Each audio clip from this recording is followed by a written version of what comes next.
Bonjour tout le monde, bienvenue au Technicum 29.d, musée privé d'informatique près de Francfort en Allemagne. Et aujourd'hui, je voudrais vous montrer une nouvelle bestiole. Je voudrais vous parler du Stantec Zebra Mark II.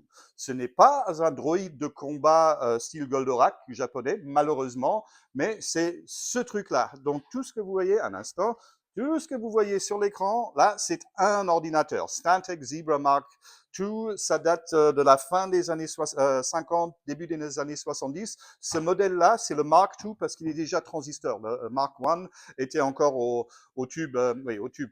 Là, on a un exemple, c'est un tambour oui, un rotating drum memory. Donc, ça, la mémoire, c'est un tambour qui tourne à 3500 révolutions par minute, donc très rapidement. Et là, on a les têtes où il va lire et écrire les bits individuels.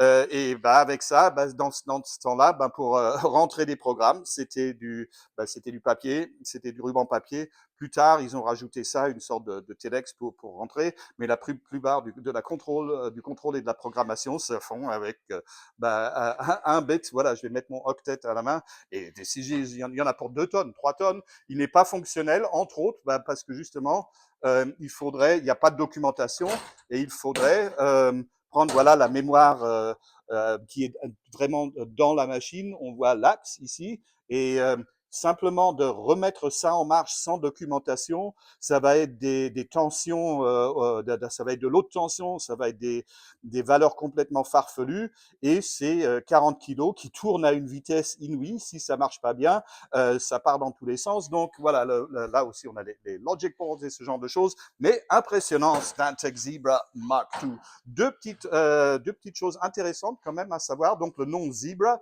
c'est une abréviation qui vient du néerlandais. C'est sehr einfache Rechen something something. Donc c'est machine à calculer très simple. C'est un design d'un ingénieur néerlandais qui a fait ça, et la construction a été faite au Pays de Galles, Wales. Hein. Donc c'est impressionnant quand même que dans les années 50, 60, l'Europe tenait encore, avec le bout des doigts, hein, mais tenait encore dans la course à faire du matériel informatique en Europe, et ne pas donner tout ça aux USA, Silicon Valley ou à Chine. Bon, merci. Suivez le canal, supportez le musée, et je reviens vers vous bientôt avec plus de contenu.